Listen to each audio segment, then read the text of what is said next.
Unidentified flying objects, UFOs. They appear as sleek metallic discs in daylight skies or mysterious shapes that illuminate the night. Where do UFOs come from? What do they want? Are they merely inventions of the modern age? If so, why do they appear in early paintings? If UFOs are kites or planes or weather balloons, why do they move like nothing else from Earth? The extraordinary answers to these age-old questions, next.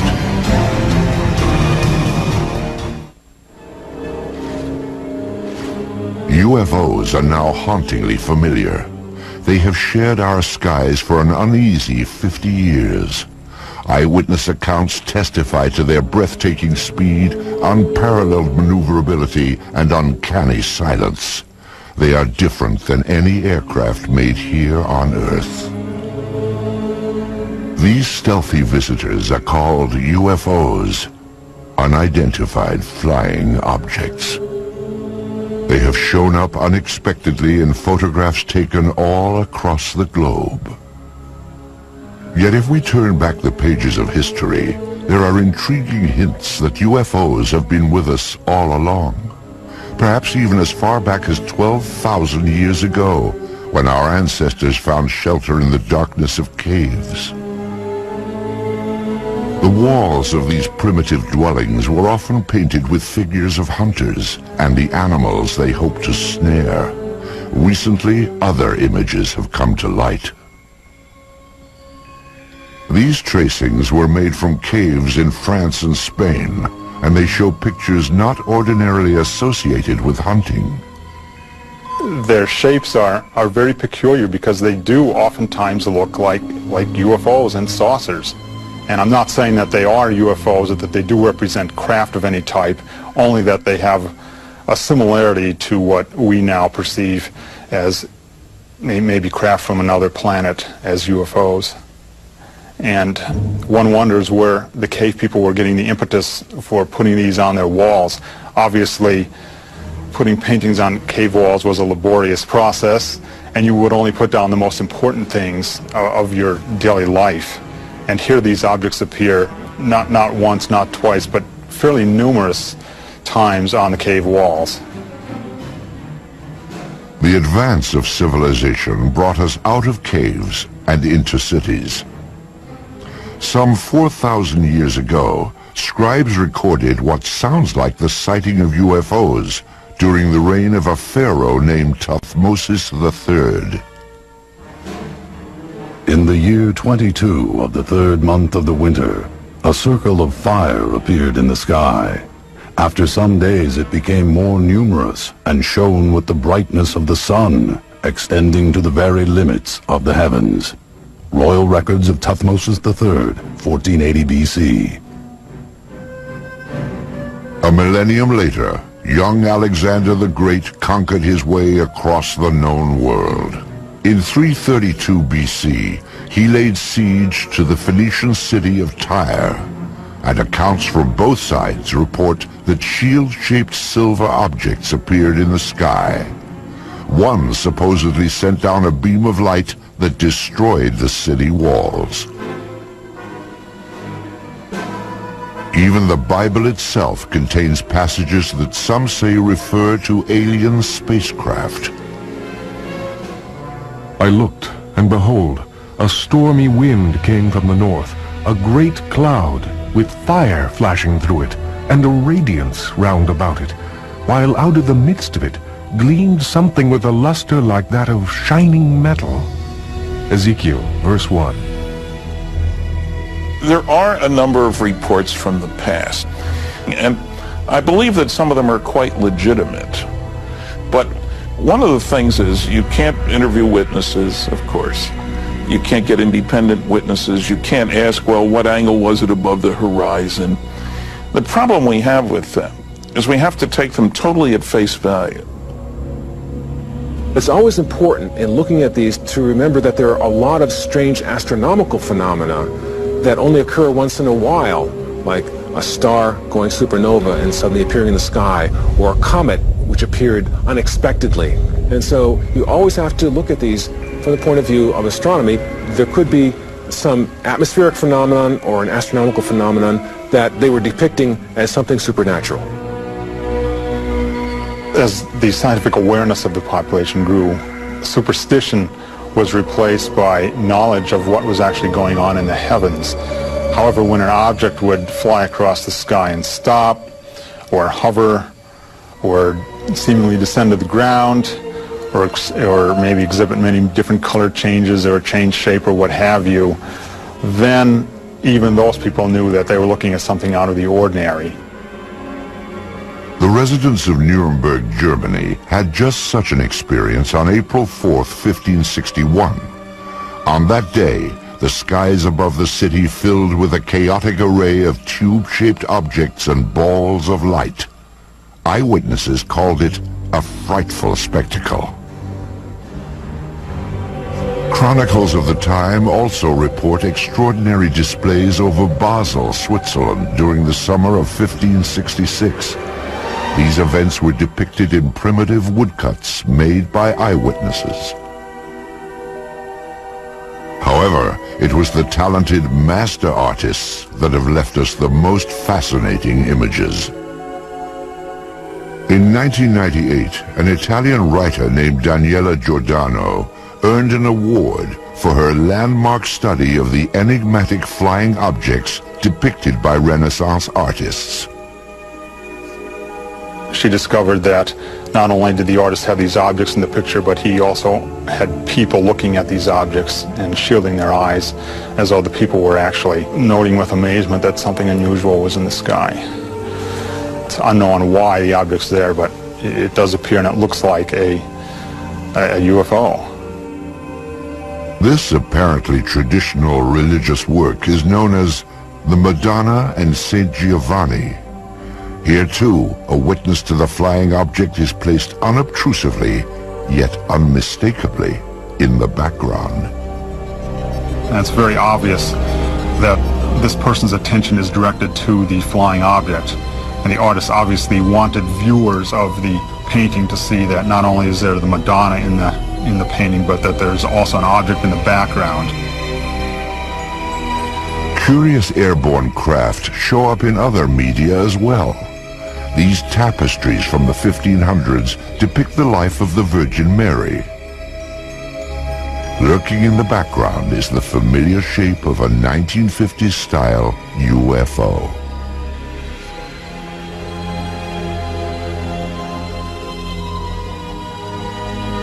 This fresco from a 14th century monastery in Kosovo prominently features what appears to be a flying vehicle. On this French coin, minted in 1680, a ray of light beams down from a colossal wheel-shaped object. Sporadic sightings continue to be recorded for the next 250 years.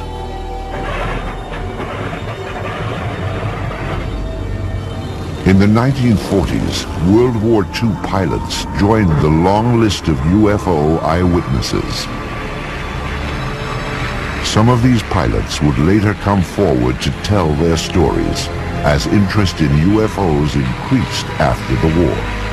Pilots on all sides of the conflict, the Axis and the Allied pilots, reported strange objects, sometimes flying off the wingtips of their airplanes, and seemingly exhibit intelligent maneuvering. If you tried to fly the airplane toward it, the object would fly along with you and just keeping off the wing, or dive down or fly above. You couldn't catch up with it. I talked to a pilot of a B-24 bomber during World War II, and he said one circled around their airplane. Round, smooth, sleek. They all expected to die instantly because this must be a new German secret weapon and it was going to shoot them down. We sure don't have anything that looks like that and flies like that. I have one account where they actually fired out and they seemingly went through it. They didn't damage the object at all. Allied pilots thought they were secret weapons of the Germans. Germans thought they were secret weapons of the Allies, England and America, and they were even seen in the Pacific theater. However, after the war, it became clear that neither the Allies nor the Axis had produced these super aircraft. Someone else had. And they did exhibit maneuvering that, again, was much like the types of objects that were seen immediately after the war ended and called flying saucers at that time. Many believe that in July of 1947, near the top-secret air base at Roswell, New Mexico, the United States military finally got a close-up look at these mysterious spacecraft.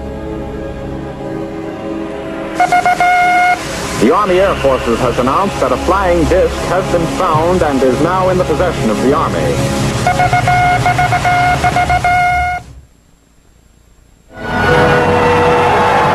In the fall of 1945, American boys came home to a hard-earned welcome.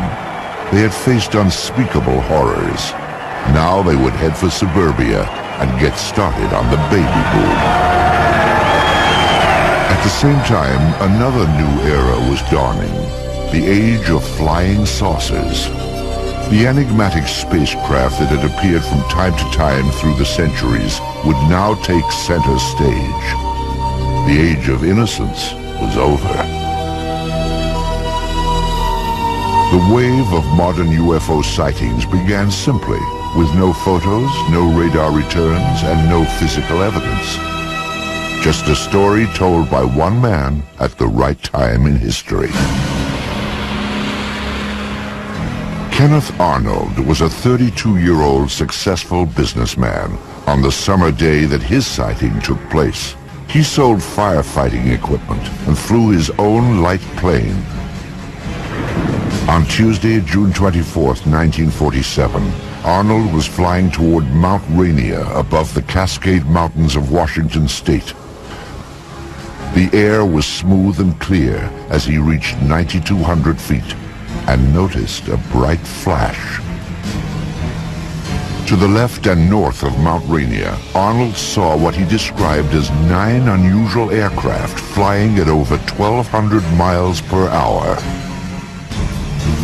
As they passed the mountain, the objects were outlined against the snow. They traveled in a V formation and skittered across the sky in such a way that Arnold said they resembled a saucer skipping across water. Arnold first told his story upon landing at the Yakima, Washington airport.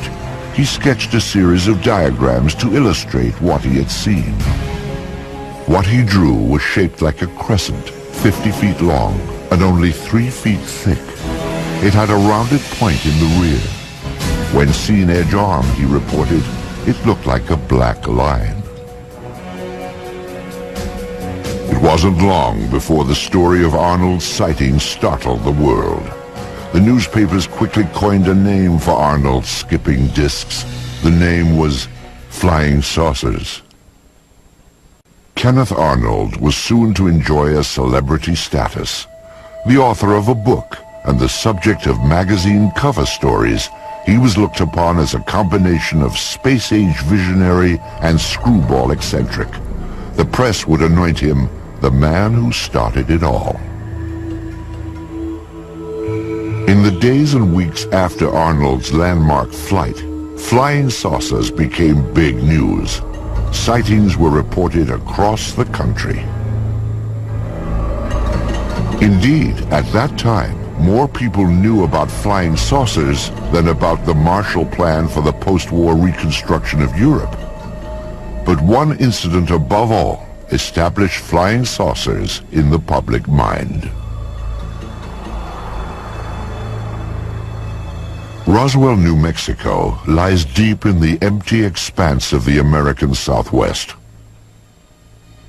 Today, its very name conjures up memories of a supposed UFO crash and government cover-up. It is remembered as the Roswell incident.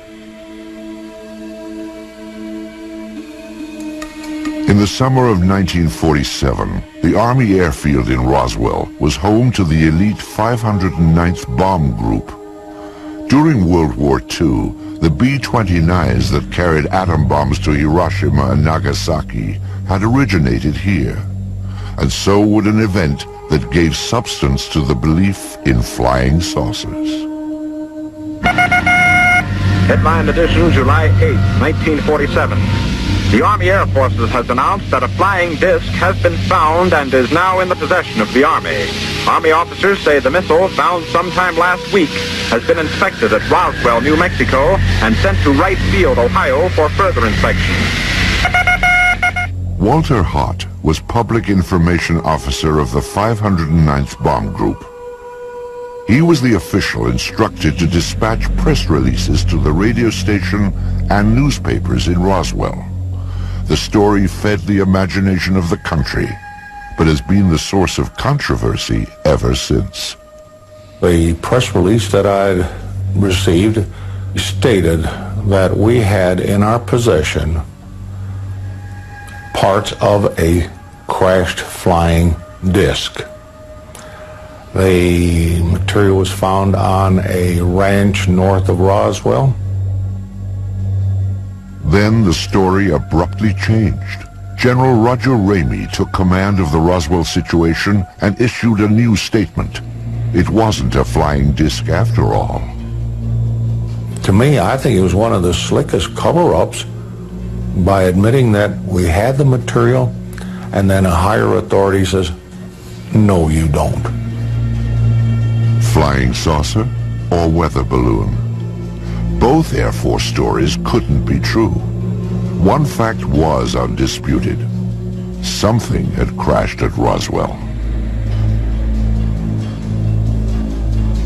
A rancher named Mac Brazel discovered the metallic debris in this isolated rangeland outside of town. The wreckage was strewn over more than half a mile, and Brazel alerted the base, assuming a military plane had crashed.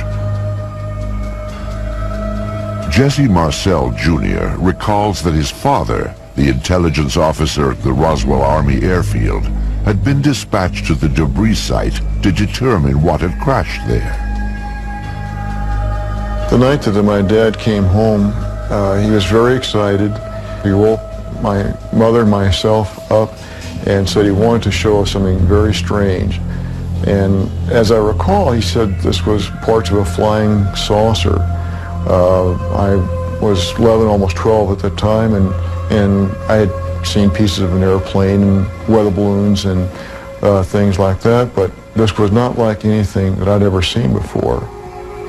And the most intriguing portion of the debris that I recall seeing was what appeared to be I-beams. When I looked at this with the light reflecting on it, I noticed what appeared to be some symbols or writing along the inner surface of this I-beam, and the implication was this was something that came from some other planetary system. Author Kevin Randall researched the Roswell incident and learned more about the debris Major Marcel had collected. You have something called metal foil, been described by various people as like tin foil or lead foil. You wad it up into a ball, you drop it on the table, it unfolds itself and there's no sign of a crease. Randall interviewed some people who say they actually handled the mysterious wreckage back in 1947.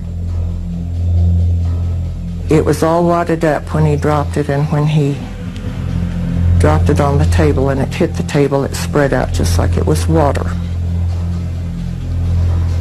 And so they all started holding it and playing with it, and they were trying to cut it with their knives, and they tried to burn it with their lighters, and they couldn't do any damage to it at all. There were also rumors of a second crash site with even more stunning discoveries. Frankie Rowe's father said that the fire department was called to the scene. There he had observed nothing less than actual extraterrestrial beings. They'd gotten a call on what they thought was a plane crash about 30 miles north of Roswell. And when they got out there, it was not an airplane. He said it was a flying saucer that had crashed. And there were what he called little people. And he said one of them was still alive. That there were two that were covered up laying on the ground. And he said they had been covered up, it looked like with body bags. And the one that was walking around there didn't appear to be hurt. Through his research, Kevin Randle has established what he believes happened next. According to a number of the eyewitnesses, the craft and the bodies were taken to Hangar 84 at the Roswell Army Airfield, where they were held for a period of time before the various flights were initiated and sent out of Roswell. Randall believes that crates containing the alien bodies and flying saucer wreckage were shipped out of the heavily guarded Hangar 84, never to be seen again.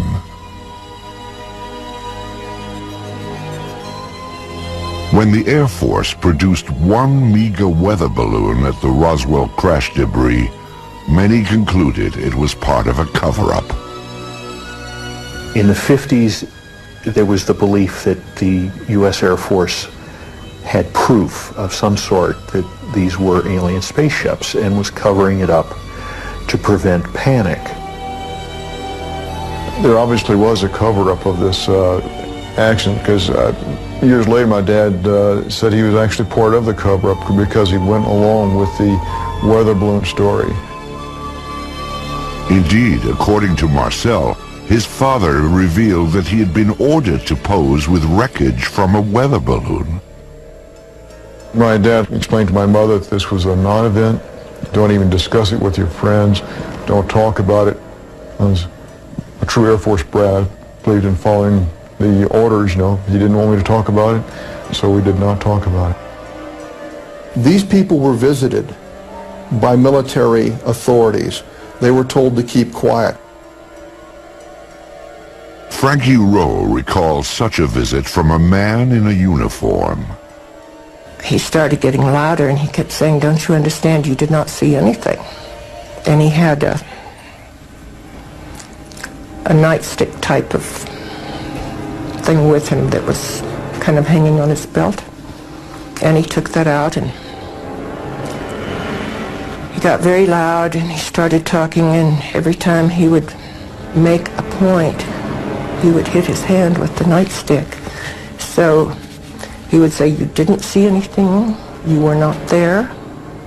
And he said, "If you ever say one word about this the rest of your life, we will split up this family. If that's not enough," he said, "you know, this is a big desert out here.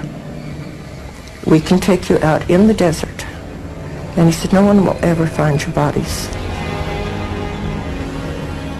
If this disturbing account is true, it can only be described as a death threat, a warning to remain silent about the Roswell incident. What was so vital to protect? In January of 1948, the Air Force would launch an investigation into the escalating flood of UFO reports.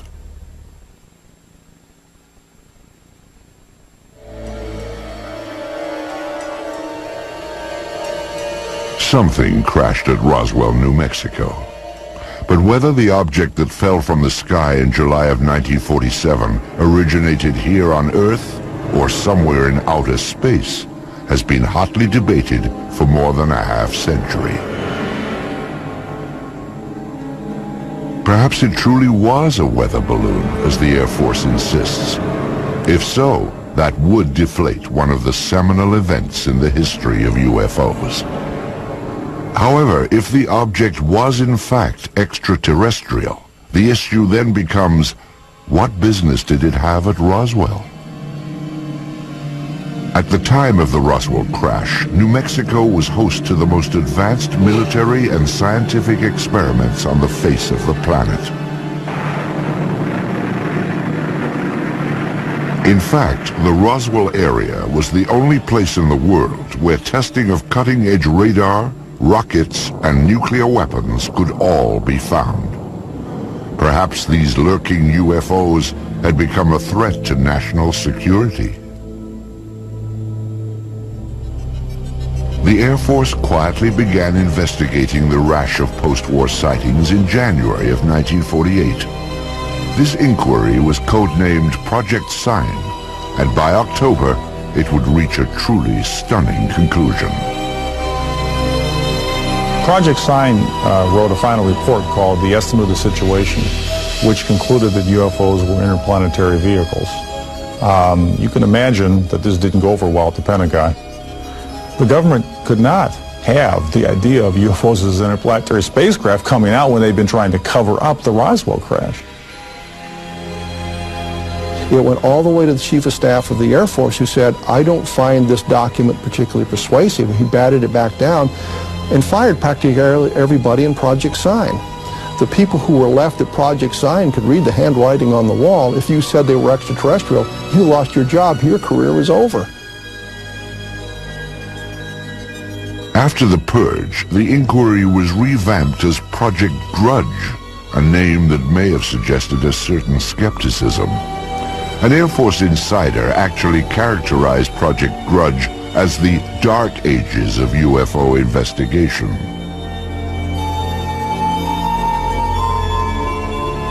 In August of 1951, this V-shaped pattern of objects appeared over Texas and became known as the Lubbock Lights. Grudge said it was a flock of birds reflecting the glow of the city.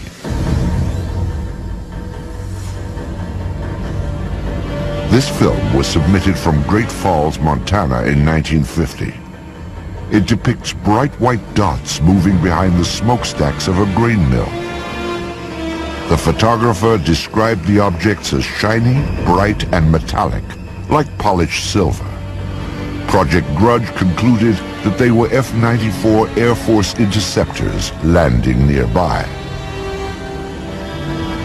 After 3 years of debunking UFO reports, Grudge was reorganized into the supposedly more objective Project Blue Book. Blue Book became the focus for public attention and press attention. But it was never scientific, it was never comprehensive. They didn't have radar, they didn't have computers, they didn't have people ready to go up, in aircraft with instruments to monitor UFO sightings. Typically, an officer, a sergeant, several secretaries, their job was primarily to try to tell us that there was nothing to flying saucers. Major Hector Quintanilla Jr. became Blue Book director in 1963. The objectives of the program are twofold. They're the same as they have been since 1953 when the regulation was written. First of all, to try to determine if the UFO phenomena presents a threat to the security of the United States. And second, to determine if the UFO phenomena exhibits any technological advances which could be channeled into research and development.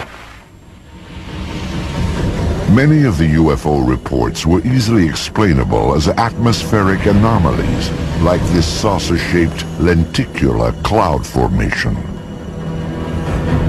The man who shot this film, a Navy officer and aerial photographer, claimed he saw these objects up close before getting out his camera.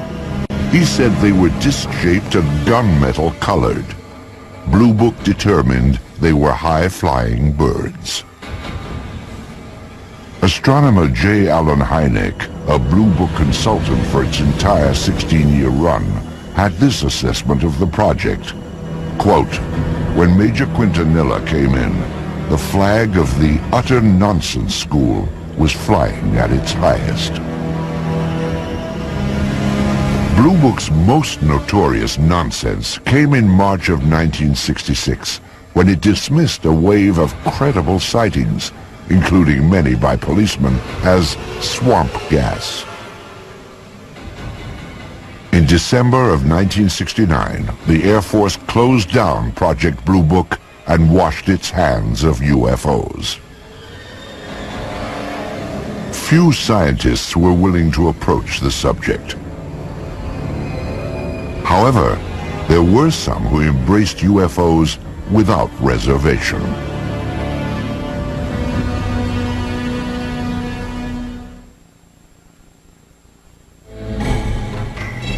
During the 1950s, the Air Force stood by its finding in the Roswell case.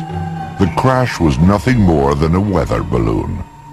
But newsreels show a public that continue to watch the skies, hoping to glimpse a spacecraft. Suddenly, people from coast to coast began seeing UFOs. What followed was a popular movement that embraced flying saucers and the spacemen who flew them. Ready or not, the flying saucers were coming.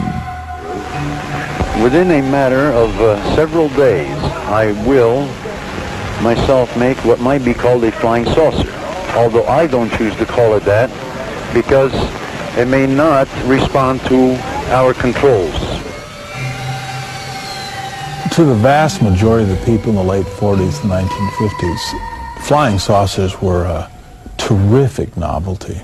And there was a great deal of popular fascination. There were cheesy science fiction films based on the idea that Martians were invading the Earth in flying saucers.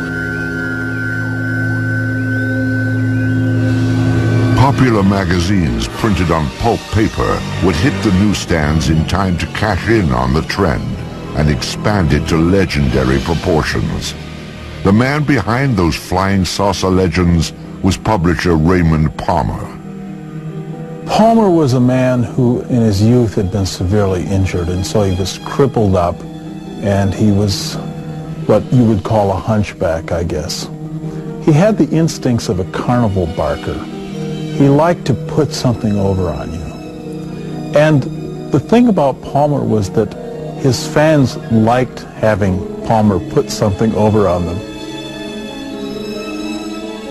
It was Palmer's Fate magazine, later called Flying Saucers magazine, which helped spread the idea of UFOs in the 1950s.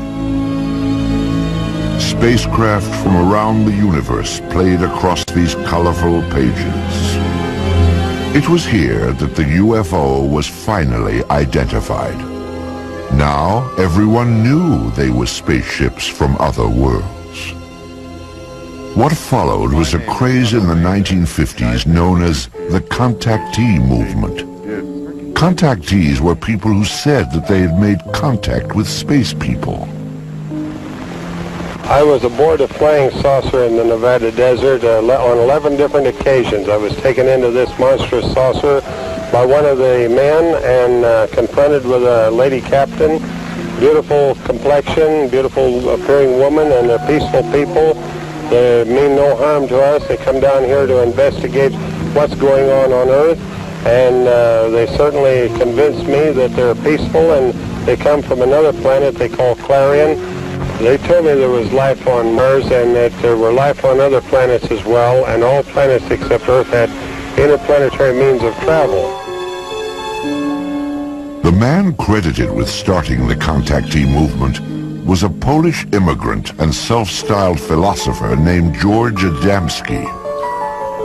In his book, Flying Saucers Have Landed, Adamski claimed that in 1952, he had been aboard an alien spacecraft. I was picked up on a desert, in California desert, and I was taken to the mothership, and they were flown around, not too close to the moon, but with instruments, similar, you might say, except it wasn't a camera, it was regularly sort of a telescopic instruments that we were able to see what was on the moon on the other side of it, see?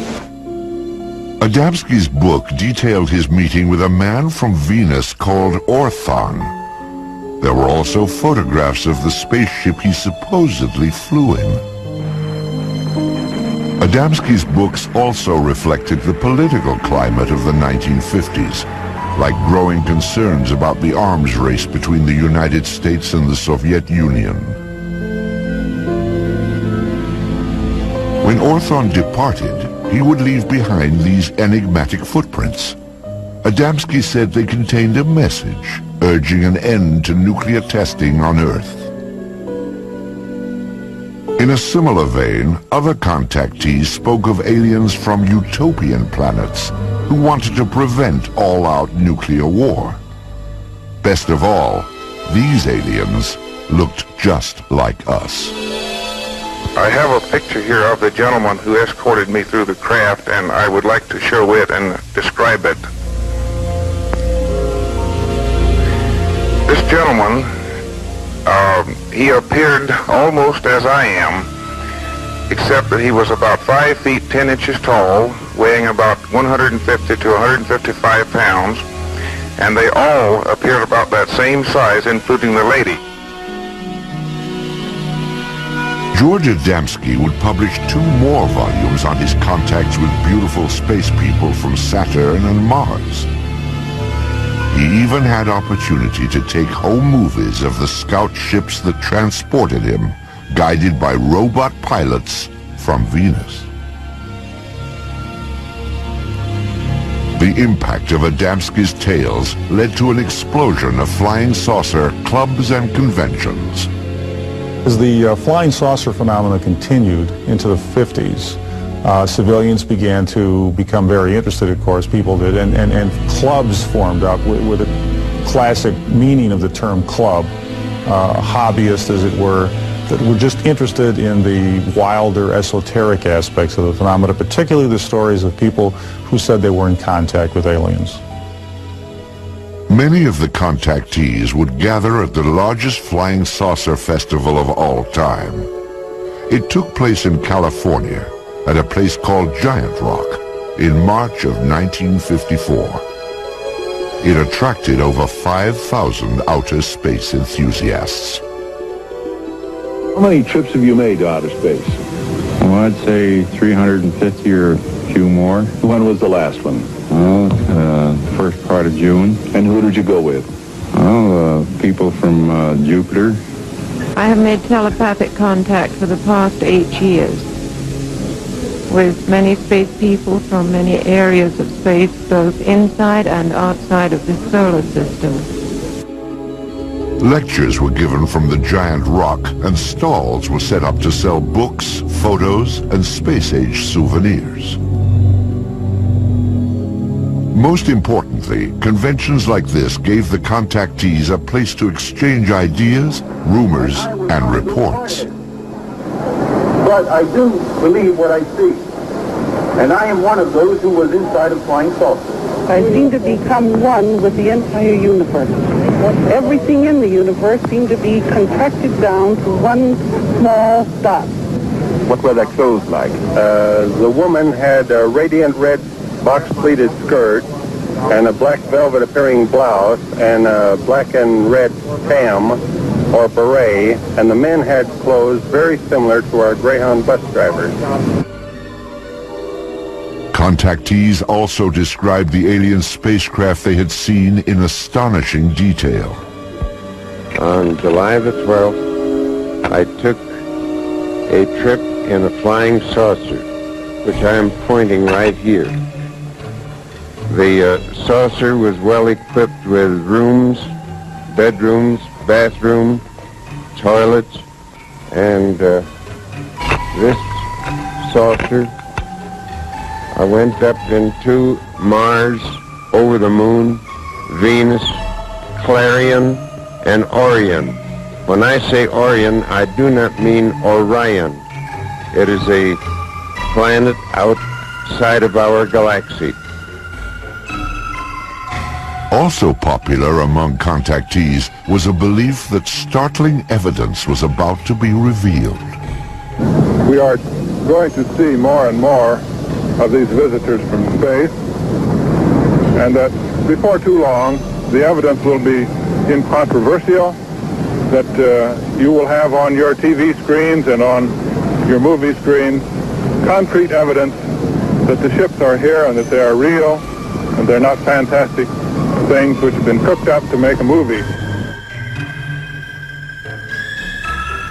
The contactee wave of the 1950s was a light-hearted sideshow to the UFO phenomenon. However, during this same period, photographs began to surface that suggested UFOs were no joke and had to be taken seriously.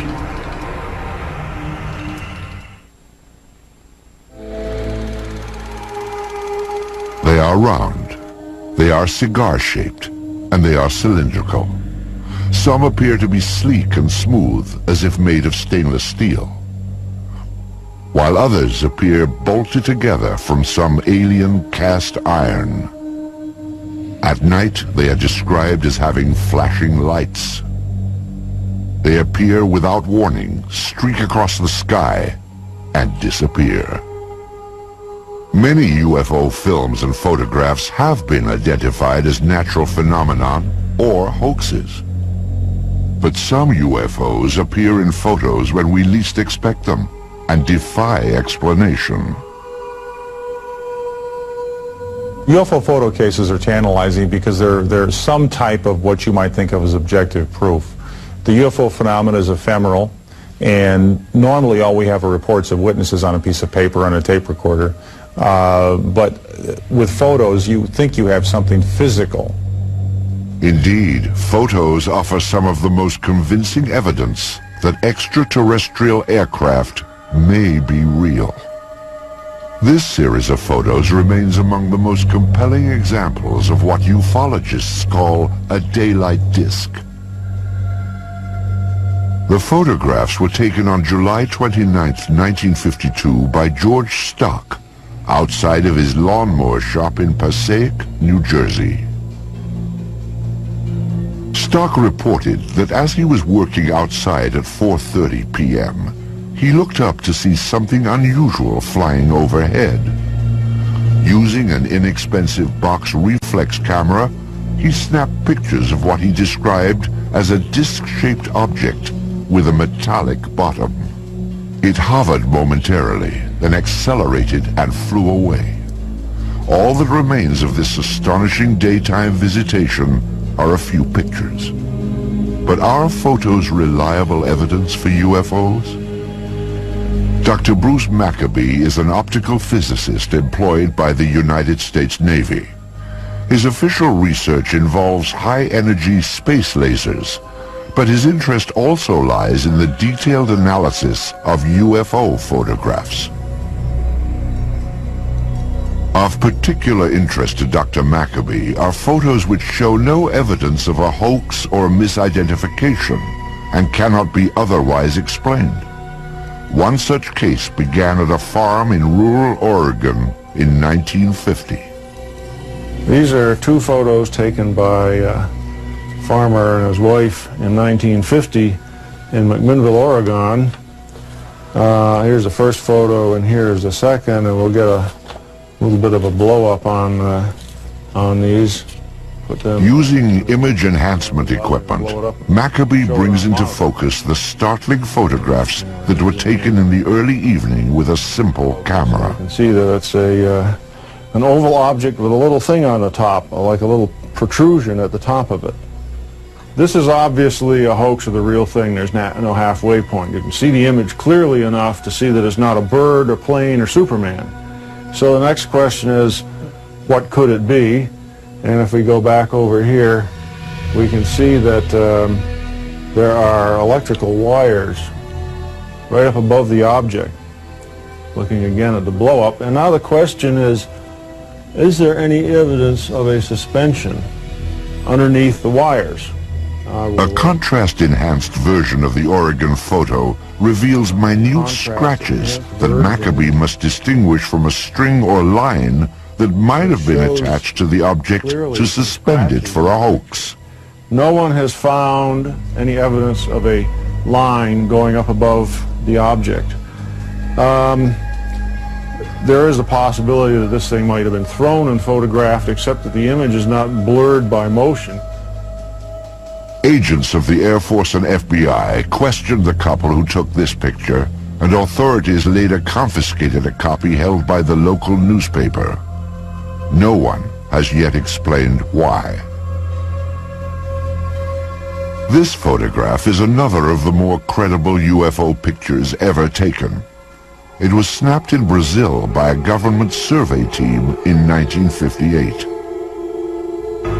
A Brazilian naval photographer on a ship was there with the rest of the men when they saw an object shaped like Saturn, in other words, an object with a ring around it, flying toward an island that they were near, Trinidad Island, flying around the island and then taking off in the distance.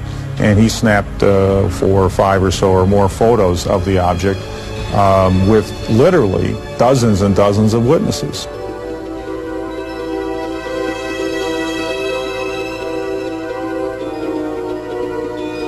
The sighting lasted nearly 2 minutes. First, the object was reported to have approached the island, then it disappeared behind a mountain. It then reappeared before moving off at high speed toward the sea. This is clearly a structure that somebody built. It doesn't look like anything that we have on Earth. There were all these witnesses who saw the picture being taken. For these reasons, the photographs are unusually evidential and have to figure in any kind of case for the reality of UFOs as somebody's technology. Because this is a multiple witness case done by scientists and a professional photographer, and it has many photographs, it probably has to be taken seriously as the #1 photographic case in UFO history. Soon after the photos were taken, Brazil's president, Juscelino Kubitschek, ordered them released to the press. His action stands in stark contrast to the apparent secrecy of official UFO inquiries in the United States, beginning with the Roswell incident in 1947. Even today, requests for government records are routinely refused.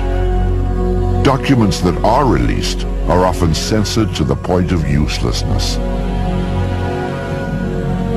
Perhaps it is no surprise that many suspect a government cover-up and conclude that unidentified flying objects may indeed originate somewhere other than Earth.